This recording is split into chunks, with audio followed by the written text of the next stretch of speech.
All right, Shalom. First and foremost, I want to give all praise, honor, and glory to Yahweh, Bahashem, Yahweh Shai, Baharachak Kodash. Double honors to the apostles and elders of Great Millstone who teach and rule well, and peace and salutations to the hopeful elect, pushing this gospel amongst the four winds with truth and sincerity. The USA Shalom. This is your brother Parathon. I got the word slander here in the New Testament, the blue letter. And that's kind of the point of the lesson.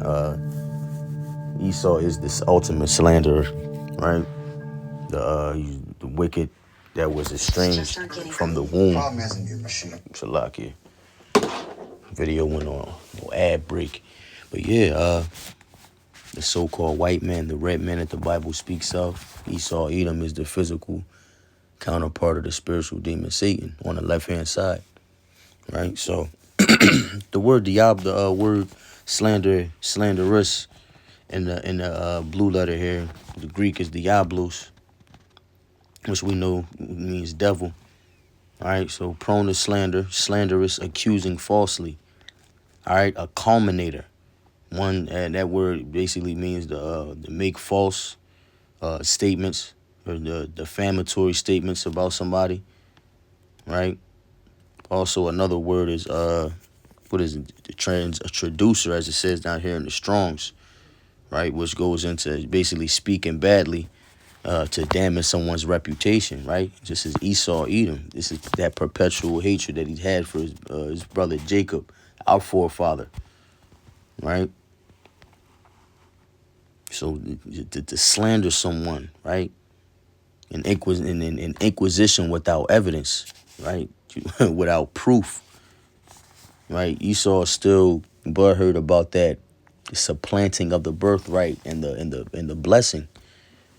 So this is one of the this is just something that we have to still deal with to this day, right? This is the metaphorically speaking applied to a man who, by opposing the cause of Yahweh, may be said to act the part of the devil or to side with him. This is Esau, the blue-eyed devil, man, right?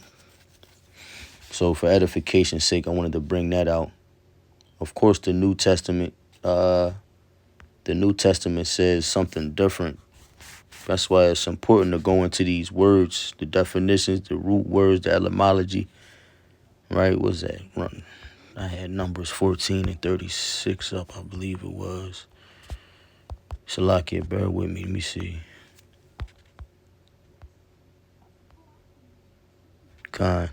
Real quick, Numbers 14 and 36. And the men which Moses sent to search the land, who returned and made all the congregation to murmur against him by bringing up a slander upon the land. So these men had ill intent. They were that means to undermine Moses, who clearly the Lord was dealing with, and they were sick. They were hating. Let's go into this word, Deba. It kind of sounds like Diablo as well, but whispering, defamation, evil report, right? Unfavorable saying, right? The roots just infamy, which is the same thing as the defamy. Goes into the defamation. Let me see. The state of being well known for some bad quality or deed, Esau, right? So I wanted to let me get Psalms 50.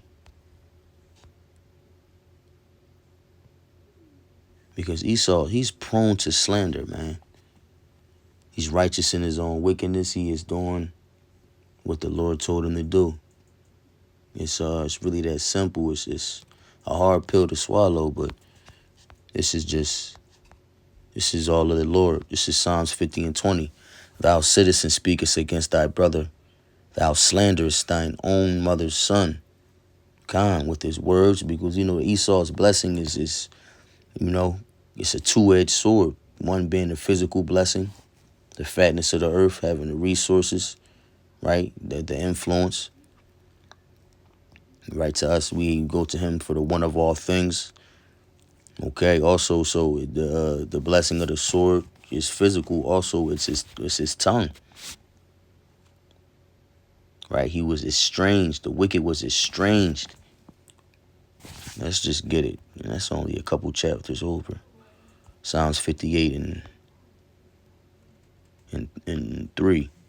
It says the wicked are estranged from the womb. They go astray as soon as they be born, speaking lies.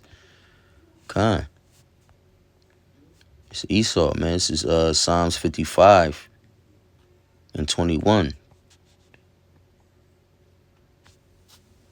and 20.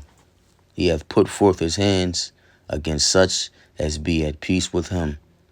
He hath broken his brotherly covenant. And we're kind of, that's, we're going to transition to Ecclesiastes, right? But these scriptures are all in regards to the Esau's character. Not only that, but the way he did Jacob. He's still and he's still on a quest to get his blessing back. This verse 21. The words of his mouth were smoother than butter. The words of his mouth were smoother than butter, but war was in his heart. War was in his spirit. His words were softer than oil, yet were they drawn swords. Right, so this is, man, Esau is he's this quest for domination, his quest for his blessing. The Lord has that spirit on him. And this is also just one of the curses. Let me grab these other quick ones real quick. This is Obadiah 1 and 10. This is what we have to deal with. For thy violence against thy brother Jacob, shame shall cover thee, and thou shalt be cut off forever. That violence against thy brother Jacob, right? The perpetual hatred, the endless acts committed of horror and just treachery, riches got by deceit, unrighteous dealings. The list goes on, man. But he will be punished. He said, thou shalt be cut off forever. We know that if we read further down, and I'll probably get to it, I want to make a point, right? But he'll be judged for that. So many scriptures, man. What's that? Let me grab them. It's Amos. It's Amos 1, I believe, 10 or 11. Amos 1 and 11. Thus saith Yahweh, for 3 transgressions of Edom, and for 4, I will not turn away the punishment thereof. Right? They won't go unpunished. He's sure, it says, because he did pursue his brother with the sword and did cast off all pity. And what? His anger did tear perpetually, and he kept his wrath forever. Right? They chased down their relatives, their Israelites, with the sword, showing them no mercy.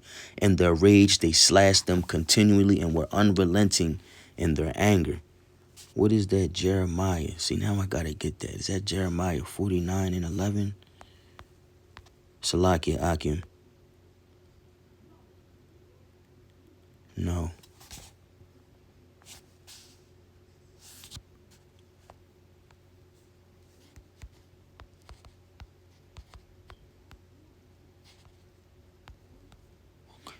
Call Lord. Man, I was right there. Call Lord Yahbashim Yahushai. Jeremiah 49 and 12. The water Yahbashim Yahushai. For thus saith Yahweh, behold, they whose judgment was not to drink of the cup have assuredly drunken. And art he that shall altogether go unpunished? Thou shalt not go unpunished, but thou shalt surely drink of it. And that cup is of indignation. It's a wrath. It's a judgment, right? Because he went far beyond what he should have done. Yeah, he was supposed to judge us, but he, out of all the nations, and being our brother at that, he took a mile with that shit, man. The Lord gave him an inch. If the innocent must suffer, how much more cost, Shalakia, how much more must you? You will not go unpunished. You must drink of this cup of judgment. And speaking of that cup,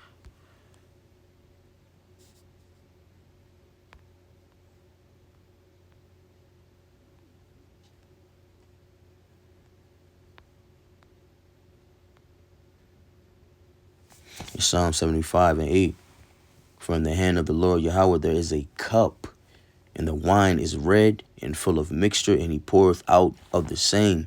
But the dregs thereof are the wicked of the earth. But it says, but the dregs thereof, all the wicked of the earth shall ring of them. Right? And who's the top dog of the wicked? Who's the general of the wicked? Esau, Edom. And what are the dregs? What are the dregs thereof? That blue letter, baby. Something preserved, strongs, the settlings of wine, right? So Esau has a preserved judgment, preserved captivity, preserved, he's cooked, man. His days are numbered. And Salaki Akim, I don't mean to keep going off topic. I might just have to, let me see, we just gonna keep rolling through the spirit. And stick in Psalms. It's Psalms 101 and 5 with the word slander, whose privily, verse 4, a froward heart shall depart from me. I will know a wicked person. I will not know a wicked person whose privily slandereth his neighbor, whoso privily slandereth his neighbor, him will I cut off. Him in that hath an high look and a proud heart, I will not suffer. Obadiah goes into that. Obadiah goes into how proud Esau is. Obadiah also goes into that same only chapter, how Esau slandered his brother.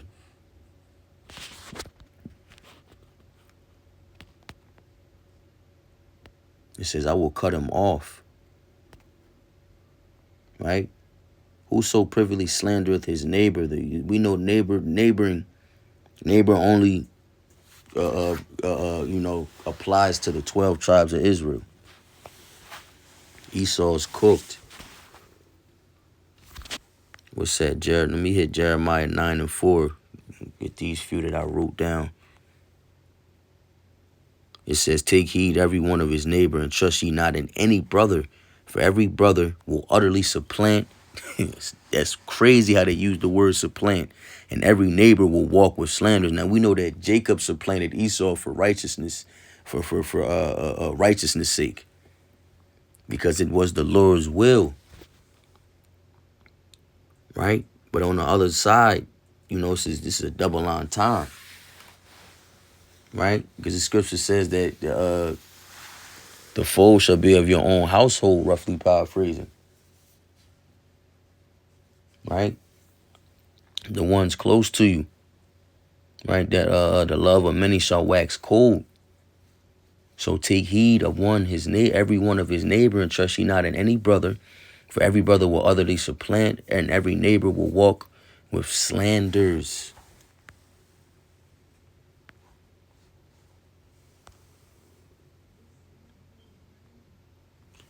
Let me close out with Romans 3 and 8. It says in 7, for if the truth of Yahweh hath more abounded through my lie unto his glory, why yet am I also judged as a sinner? Right? And that's deep, NLT. But someone might still argue, how can Yahweh condemn me as a sinner if my dishonesty highlights his truthfulness and brings him more glory? Paul was a smooth talking cat, man. Right? Because this is speaking on an account when I believe Paul had to, go a certain way that we might not regard it as righteous, but he gave glory unto the Lord. Right? The whole point and the intent was to give glory unto the Lord. So is he really a sinner? It's verse 9. That was the point, Salakia. Was that the point? Khan, that was the point. All right, hey, so with that, Lord willing, this lesson was edifying. I want to give all praise, honor, and glory unto Yahweh, Bahashem Yahweh Shai, Baharakak Wadash. Double honors to the apostles and elders of Great Millstone, and peace and salutation to the whole four elect. Kwam Yasharala and Ababa Bar Shalom.